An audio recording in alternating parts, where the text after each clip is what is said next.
This story is based on true events. The names of characters and cities have been changed for confidentiality purposes. Crestview, Ohio, was the kind of place where life moved predictably, quietly. Rows of neat suburban houses lined the streets, their lawns manicured to uniform perfection. The high school stood at the town center, a red brick building surrounded by a wide parking lot and a weathered football field. The people of Crestview liked to believe their town was a safe, friendly place where nothing truly bad could ever happen. For Abby Price, Crestview was a prison. At 15, she was a girl who seemed destined to disappear into the background, unnoticed and unloved. Her thin frame and oversized clothes made her look smaller than she was, and her hunched posture added an air of fragility that invited cruelty. Her thick glasses, held together by tape at the bridge, magnified her pale blue eyes, which darted nervously whenever she was spoken to. Her mousy brown hair was perpetually tangled, and her face bore the faint redness of a recent acne breakout. In a town like Crestview, where conformity was king, Abby was an easy target. High school was a gauntlet of torment for Abby. Every morning began with dread as she approached the school's wide glass doors, bracing herself for another day of ridicule. The tormentors came in many forms. Emily Morgan, the queen bee of the sophomore class, led a group of girls who delighted in mocking Abby's appearance and mimicking her stammer. The boys weren't much better, shouting insults across the cafeteria or tripping her in the hallways. Even teachers sometimes looked the other way, dismissing Abby's suffering as the harmless teasing of teenagers. Abby was alone in every sense of the word.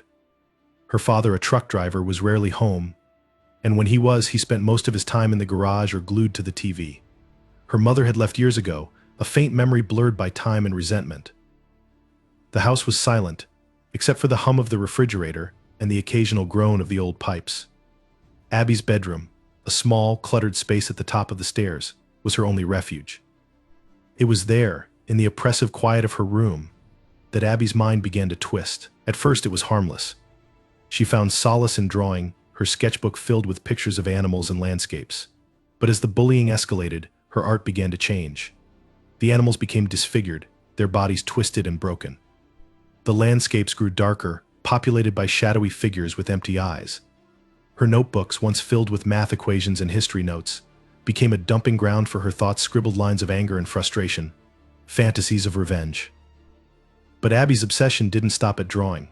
Her fascination with anatomy grew after a biology class dissection, where she had been mesmerized by the delicate structure of a frog's insides.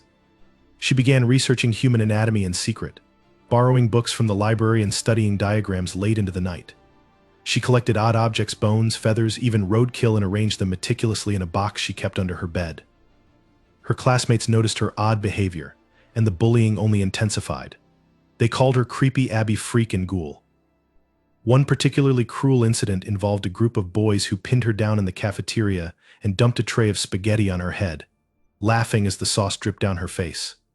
The lunchroom roared with laughter, the sound of it echoing in Abby's ears long after the moment passed. The bullying wasn't confined to the school walls. Social media became another battleground where Abby was relentlessly mocked. Edited pictures of her face, captioned with cruel jokes, spread like wildfire. Direct messages filled with insults and threats pinged her phone at all hours. Abby stopped checking her accounts, but the damage had already been done. She felt trapped, unable to escape the cruelty that surrounded her. The turning point came during a school assembly. The event, meant to celebrate Crestview High's achievements, devolved into a public humiliation for Abby. As she stood in the crowd trying to make herself invisible, someone tripped her. She fell hard, her books scattering across the gym floor. A chorus of laughter erupted, the sound reverberating off the walls. Her cheeks burned as she scrambled to gather her things, but the laughter didn't stop. That night, Abby sat in her room, replaying the moment over and over. The laughter, the faces of her classmates twisted in amusement, it consumed her. She felt a cold rage rise within her, a fury so intense it left her trembling. For the first time, she let herself imagine what it would be like to make them stop, to silence their laughter forever. Her research took a darker turn. Abby delved into the morbid corners of the internet, reading about poisons, traps, and methods of killing. She studied human anatomy in greater detail, her notebooks filled with sketches and notes. She began to fantasize about what it would feel like to turn the tables, to take control in the most brutal way possible. But the fantasies weren't enough. The hunger inside her grew, a gnawing, insistent force that demanded action.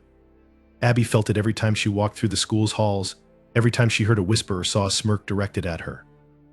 It was a fire that burned hotter with each passing day, consuming her thoughts and leaving no room for doubt. In the shadows of her room, Abby began to plan. She knew her classmates' routines, their schedules, their habits. She had spent years observing them, memorizing every detail. She knew who sat where in the cafeteria, who lingered in the locker room after gym class, who walked home alone after school. She used this knowledge to construct a meticulous plan, each step designed to exact the revenge she craved. Abby started small, testing her ideas on animals she found near her home. She worked methodically, honing her skills with precision and care.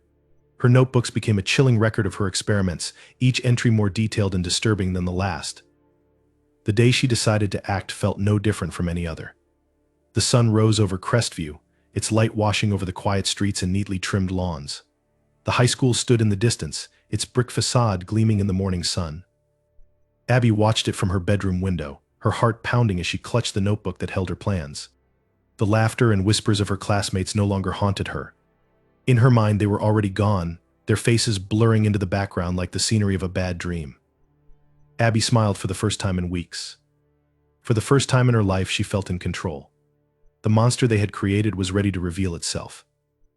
The day that shattered what little remained of Abby Price's fragile innocence dawned like any other in Crestview. The sky was a muted gray, heavy with the threat of rain, as students filed into the high school with their usual blend of energy and boredom. The air was charged with a peculiar excitement, as the upcoming assembly was the most talked-about event of the week. Crestview High prided itself on these gatherings, grand showcases of school spirit and communal pride. For Abby, assemblies were just another gauntlet to endure. The thought of being crammed into the gymnasium with hundreds of her classmates, all eyes ready to mock her slightest misstep, filled her with dread.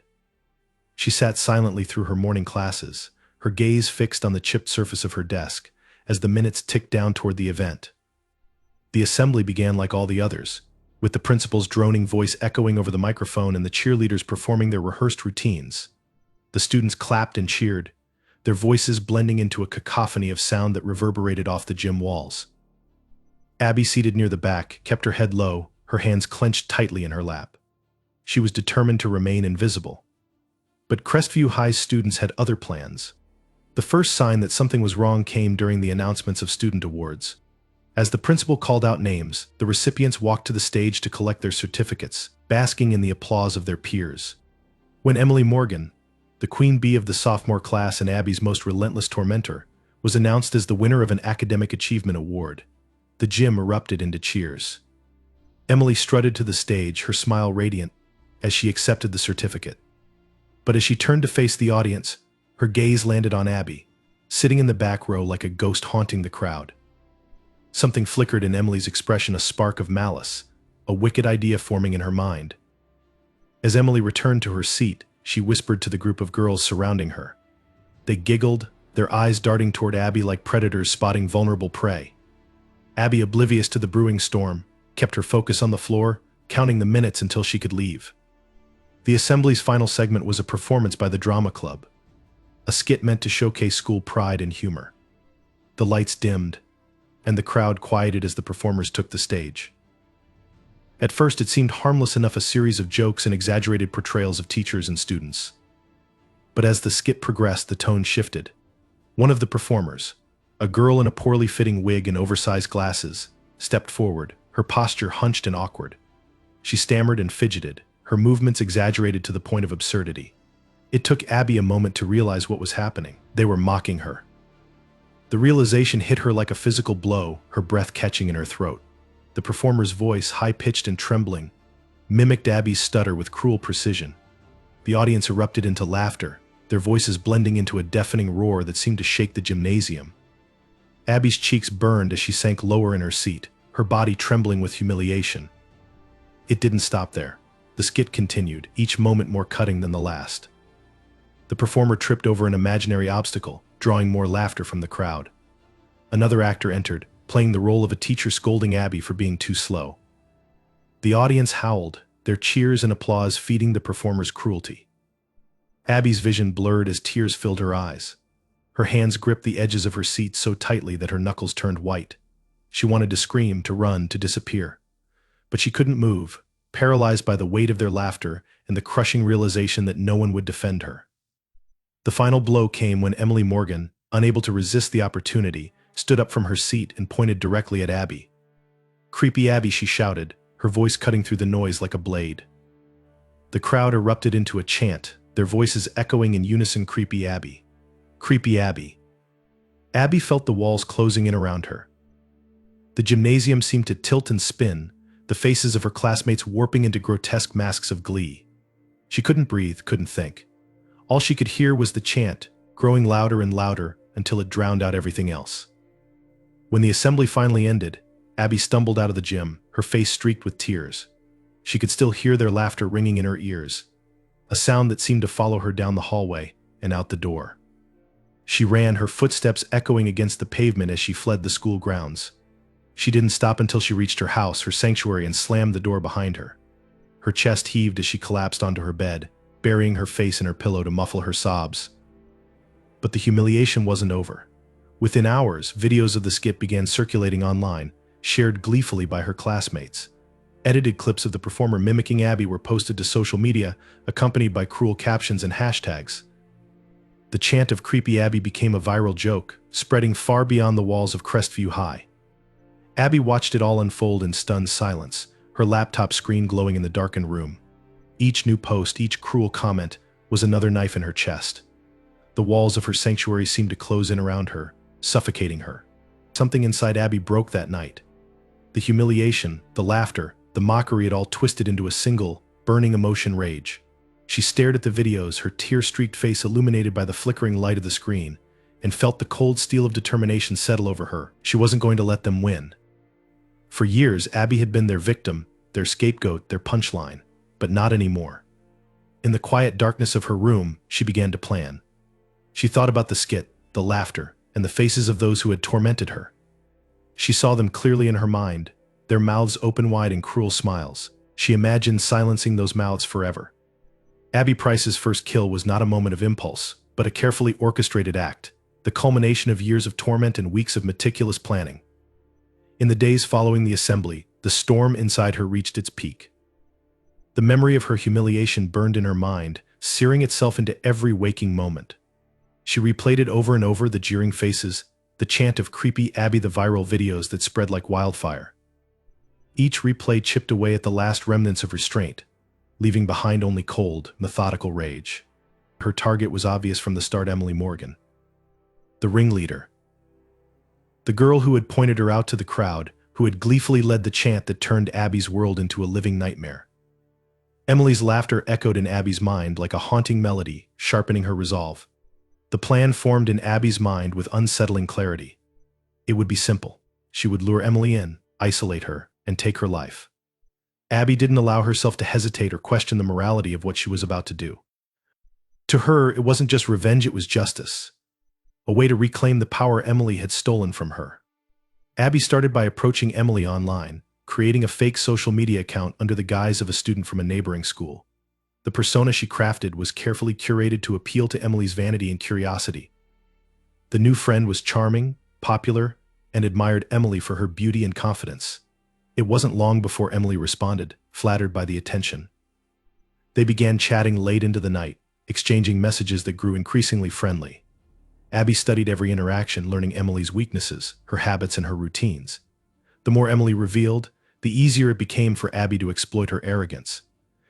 When Abby finally invited Emily to a private party, Emily couldn't resist. She had always loved being the center of attention, and the idea of being part of an exclusive event appealed to her inflated ego. Abby promised an unforgettable evening, one that would elevate Emily's social status even further. The night of the meeting was cool and dark, the sky a blanket of clouds that smothered the stars. Abby's house, normally a place of isolation and quiet despair, was transformed into a trap. She had spent the day preparing the basement, covering the floor with plastic sheets and laying out the tools she would need. The air was thick with anticipation as she waited, her heart pounding in her chest. When Emily arrived, Abby greeted her at the door, her demeanor uncharacteristically confident. Emily seemed surprised by the change in Abby's behavior but dismissed it, assuming Abby was just desperate to impress. Abby led her inside, offering her a drink as they made their way to the basement. The drink, of course, was laced with a sedative Abby had spent weeks researching. It was slow acting, designed to dull Emily's senses without rendering her unconscious too quickly. Emily sipped it casually, oblivious to the danger. As the sedative took effect, Abby guided Emily deeper into the basement. Under the pretense of showing her something special, the room was dimly lit, the shadows casting strange shapes on the walls. Emily's steps grew unsteady, her voice slurring as she asked what was going on. Abby struck with precision. She had been practicing for this moment, honing her skills on small animals she found near her home. With a single decisive motion, she bound Emily's hands and feet, securing her to the chair she had placed at the center of the room. Emily's protests were weak, her body too sluggish to resist. Abby stood over her, her pale blue eyes cold and unblinking. The power she felt in that moment was intoxicating, a rush of adrenaline that silenced the last vestiges of doubt. She began her work with a calm efficiency that was both unnatural and terrifying. Her hands, once trembling with anxiety and fear, were steady as she retrieved the knife from the nearby table. The first cut was shallow, a deliberate slice across Emily's arm. Abby watched the blood bead and flow, her expression blank as she studied the reaction. Emily's muffled cries echoed in the confined space. But Abby didn't flinch. She moved with purpose, her actions methodical as she continued her grim task. She wasn't just killing, she was experimenting, testing the boundaries of her own humanity. When it was over, the basement was silent, save for the steady drip of blood onto the plastic-covered floor. Abby stepped back, her chest heaving as she stared at what she had done. Emily's body was pale and still, her once perfect features now unrecognizable. Abby felt no remorse, only a strange sense of relief. The next step was crucial. Abby cleaned the basement with meticulous care, scrubbing away every trace of what had happened. She dismembered the body with the precision of a surgeon, her knowledge of anatomy guiding her every move. Each piece was wrapped carefully and stored in a chest freezer she had hidden in the far corner of the room. But Abby wasn't done. She had planned this moment for weeks, and she knew what came next. She cooked a portion of Emily's flesh, preparing it with the same care she might have given to any other meal. The act was ritualistic, a way of consuming not just Emily's body, but the power she had wielded over Abby.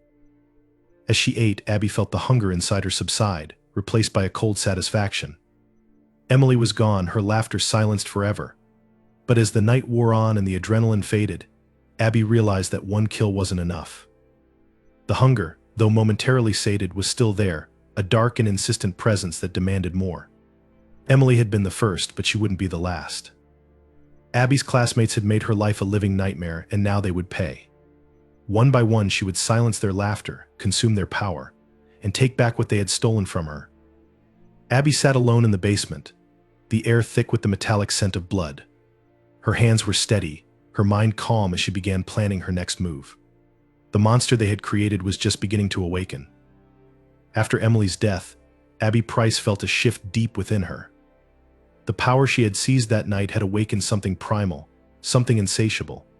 Emily's torment had silenced her laughter, but it hadn't quelled the hunger inside Abby. It had merely whetted her appetite. One kill was not enough. Her classmates had mocked her, tormented her, and torn away her dignity piece by piece. They deserved to suffer. They all deserved to die. Abby's mind worked tirelessly in the days that followed, her thoughts consumed with plans for her next steps. The solitary kill had been exhilarating, but it had also been painstakingly slow. If she wanted to erase the torment she had endured and reclaim her power entirely, she would need to escalate. One by one wasn't enough, she needed to take them in groups, to extinguish the laughter and mockery in one decisive blow. Her house became her fortress, her trap. The basement, where Emily had drawn her last breath, was meticulously cleaned and prepared for the next stage of her plan. Abby scoured the internet for recipes, researching which flavors and seasonings could mask the taste of human flesh. Each page she read, each note she took, was written with the same cold precision she had used when plotting Emily's demise. The next step was choosing her targets. Abby knew she couldn't kill everyone at once. Logistics and trust dictated a more calculated approach. She started by selecting smaller groups, tight-knit clusters of classmates who often gossiped and laughed at her expense. Each group represented a fragment of the larger whole, their removal a piece of the puzzle she was determined to complete. To lure them in, Abby crafted invitations to exclusive parties. Using her fake social media persona, she spread rumors of a secret gathering at her house. She carefully tailored the tone of each message to her audience, appealing to their vanity and curiosity. For the girls, she promised an opportunity to take glamorous photos and share them online before anyone else. For the boys, she hinted at free-flowing alcohol and the chance to escape their dull small-town lives for a night. The first group consisted of 4 students: Chloe, Alyssa, Jake, and Carter. They were inseparable, their friendship bound by a shared love of drama and attention. Abby knew they would come. They couldn't resist the chance to be part of something exclusive. On the night of the gathering, Abby transformed her home into a grotesque parody of a party venue. The living room was dimly lit with string lights, casting long shadows that flickered ominously against the walls. She laid out trays of snacks and cups of spiked punch, each one carefully prepared with a fast-acting poison she had perfected through hours of research. When her guests arrived, Abby greeted them with a practiced smile, her demeanor warm and inviting. Chloe and Alyssa gushed over the decorations, snapping selfies while Jake and Carter joked about the drinks. None of them noticed the way Abby's hands trembled slightly, the barely concealed anticipation in her eyes. The poison took effect gradually. At first, her guests laughed and chatted, their voices filling the air with the carefree energy that had always eluded Abby. But soon their laughter grew strained, their movements sluggish. Chloe was the first to falter, her glass slipping from her hand as she staggered backward. Alyssa followed, clutching her stomach as her legs gave way beneath her. Jake and Carter tried to stand, confusion and fear etched on their faces, but they too succumbed to the poison's effects. Abby stood over them as they writhed on the floor, her expression unreadable. She had anticipated feeling satisfaction in this moment, but what she felt was something colder, sharper, a sense of inevitability. This wasn't just revenge, it was a necessary step toward reclaiming herself. One by one, their movements stilled, their bodies growing limp as the poison claimed them. Abby worked quickly, dragging each body to the basement and securing them to the tables she had prepared. The room, once pristine, became a chamber of horrors once again. The air grew heavy with the metallic scent of blood as Abby set to work, her hands steady as she carved and dissected with practiced precision. But Abby wasn't content to simply dispose of the bodies. This time she wanted more. She cooked their flesh, preparing it with the care of a seasoned chef. Each dish was a grotesque masterpiece, seasoned and plated as though for a fine dining experience. Over the next few weeks, Abby repeated the process with different groups. Her invitations grew bolder, her traps more elaborate. She hosted game nights, movie marathons, and even a fake birthday party, each gathering designed to lure her classmates into her lair. As the disappearances mounted, whispers of unease began to spread through the school. Parents grew anxious, their fears heightened by the lack of answers from the authorities. The police had no leads, no evidence to connect the missing students to Abby. She played her role perfectly, feigning concern and sadness whenever the subject arose. Her classmates, oblivious to the danger, continued to accept her invitations. They trusted her fake persona, drawn in by the allure of her carefully crafted charm. Abby relished their naivety, their blindness to the monster lurking beneath her quiet exterior. By the time she hosted her largest gathering, a party that brought together 8 of her remaining tormentors, Abby had perfected her methods. The poison worked faster, the disposal of the bodies more efficient. Her basement, once a place of solitude and quiet despair, had become a factory of death, its walls echoing with the faint remnants of screams. Each kill brought her closer to her goal. With every body she consumed, Abby felt herself growing stronger, more in control. She no longer saw her classmates as people; they were ingredients, resources to be used and discarded. But as the weeks turned into months, the hunger began to change. It was no longer just about revenge, it was about the power, the feeling of absolute dominance over those who had once tormented her. Abby had become something more than human, something monstrous, and she reveled in it. The school grew quieter with each disappearance, the once bustling hallways now heavy with fear and suspicion. But Abby remained undetected, a specter moving through the shadows, her classmates too blinded by their own arrogance to see her for what she truly was. By the time she was finished, Crestview High was no longer a place of laughter and ridicule. It was a graveyard, its halls haunted by the memories of those who had vanished without a trace. And at the center of it all stood Abby Price, the monster they had created, her hunger finally sated for now. The town of Crestview, Ohio, was no stranger to whispers. It was the kind of place where secrets struggled to stay hidden, where a closed curtain or an unfamiliar car parked in a driveway could fuel days of speculation. But when students at Crestview High began to disappear, those whispers turned to panic. What started as isolated incidents, a missing girl here, a boy who didn't come home there, snowballed into a full-blown crisis.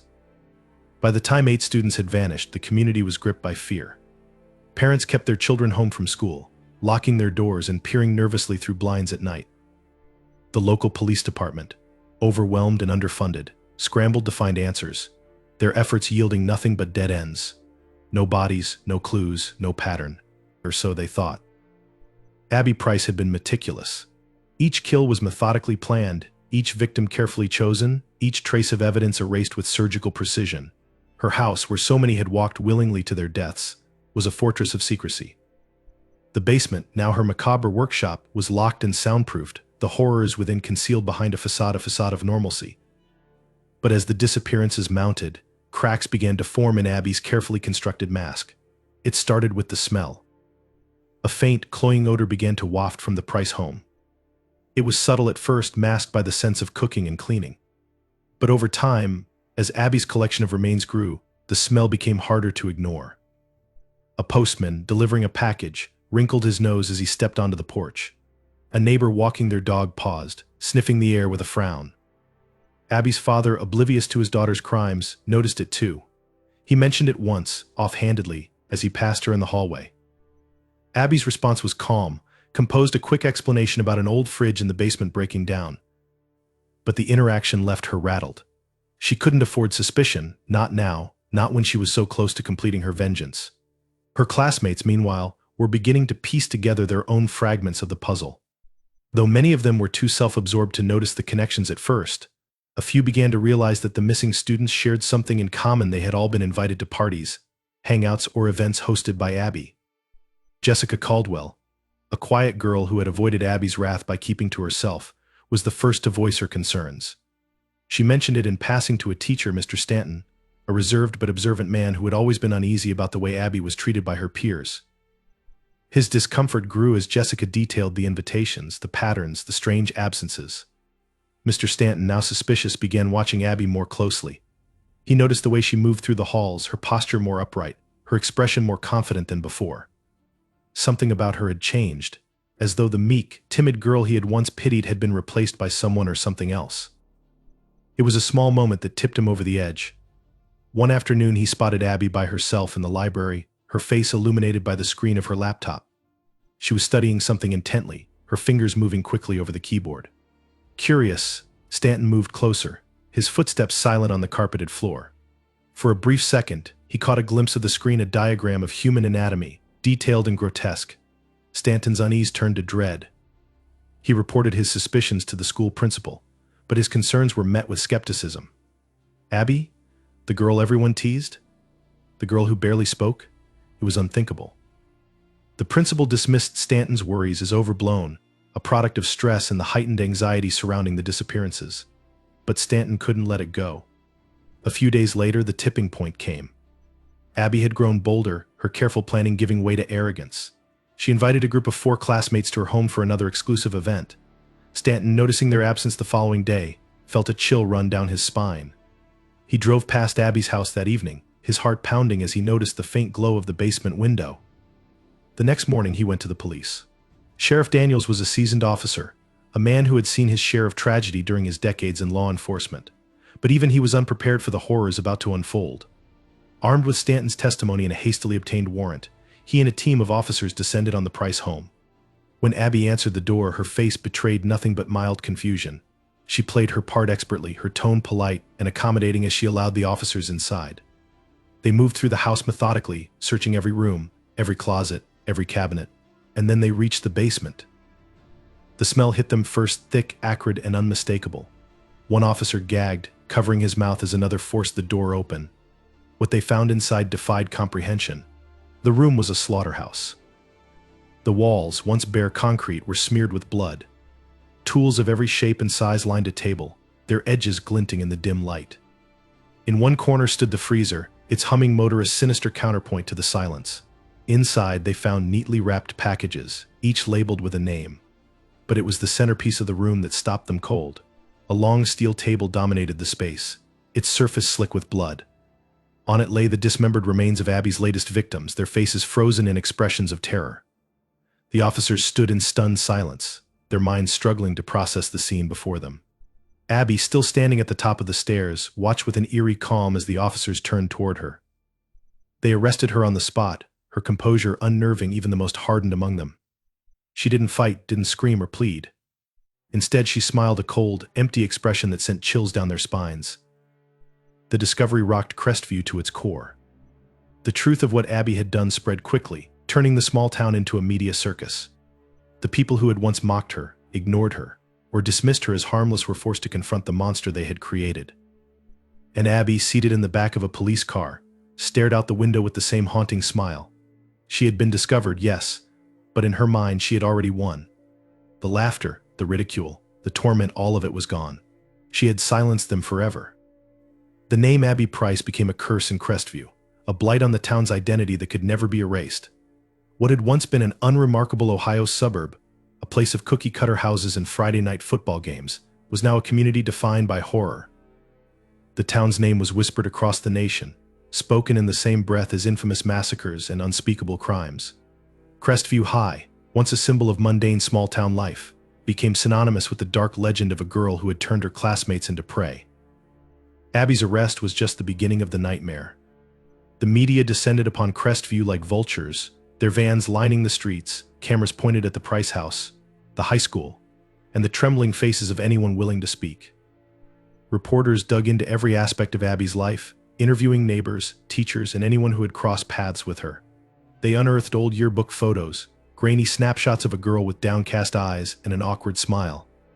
Those images were plastered across screens and newspapers, accompanied by lurid headlines: the butcher of Crestview High School, horror cannibal killer, and the monster they mocked. For the families of Abby's victims, the revelations were unbearable. The discovery of their children's fates was a blow that shattered lives, leaving parents hollowed by grief and guilt. They had sent their kids to Abby's home believing they were safe, oblivious to the trap awaiting them. The knowledge of what their children had endured, poisoned, butchered, and consumed was a weight they would carry forever. Many refused to speak to the press, their silence a shield against the grotesque scrutiny.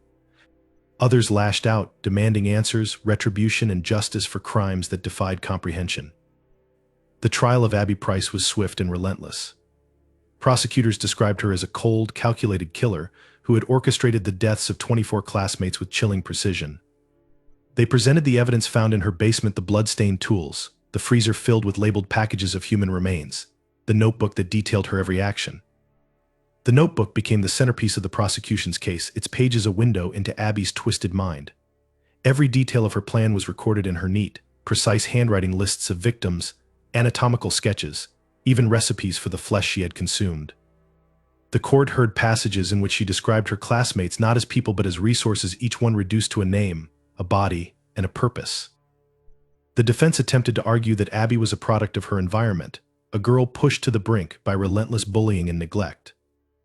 Psychologists testified that she suffered from severe mental illness, her actions the result of years of abuse and isolation. But the jury was unmoved. The brutality of her crimes, the lack of remorse in her demeanor, and the sheer scale of her atrocities left no room for sympathy. Abby was sentenced to life in a maximum security psychiatric facility, deemed too dangerous to ever be released. When the verdict was read, she showed no emotion. Her expression remained calm, her pale blue eyes fixed on the judge as though she were analyzing him, dissecting his words in her mind. Even as Abby disappeared behind the walls of the psychiatric institution, her presence loomed over Crestview like a shadow. The Price house, once an unassuming home at the edge of town, was abandoned and left to rot. The basement, the epicenter of Abby's horrors, was sealed off, though rumors spread that stains remained on the concrete floor, marks that could never be scrubbed away. The high school, too, bore the weight of her actions. Classrooms once filled with chatter and laughter grew silent, the empty desks of Abby's victims serving as grim reminders. Teachers struggled to carry on, their voices trembling as they tried to restore some semblance of normalcy. Students moved through the halls with haunted expressions, their youthful exuberance replaced by the knowledge that evil could live among them unnoticed. Parents pulled their children out of Crestview High in droves, unwilling to let them walk the same halls where Abby had once roamed. Enrollment plummeted, and within a year the school was forced to close its doors. The building, left abandoned, became a magnet for trespassers and thrill-seekers, drawn by the legend of Abby Price. They told stories of ghostly figures in the windows, of faint, eerie laughter echoing in the empty gym. The story of Abby Price spread far beyond Crestview, becoming a chilling urban legend. Her name was invoked in whispers at sleepovers, her crimes recounted around campfires.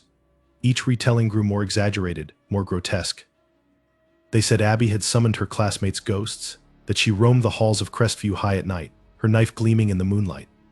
In the psychiatric facility where she was confined, Abby remained a model patient. She followed every rule, attended every therapy session, and answered every question with a calm, detached demeanor. But her fellow patients and the staff could sense the darkness that lingered beneath her composed exterior. She became infamous within the facility, her reputation preceding her arrival. Other patients avoided her, their fear evident in the way they averted their eyes or shifted nervously in her presence. The staff spoke in hushed tones about her, their conversations laced with unease.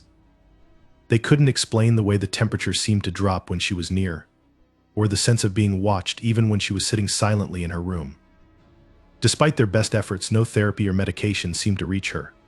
Abby remained unrepentant, her mind as sharp and calculating as ever.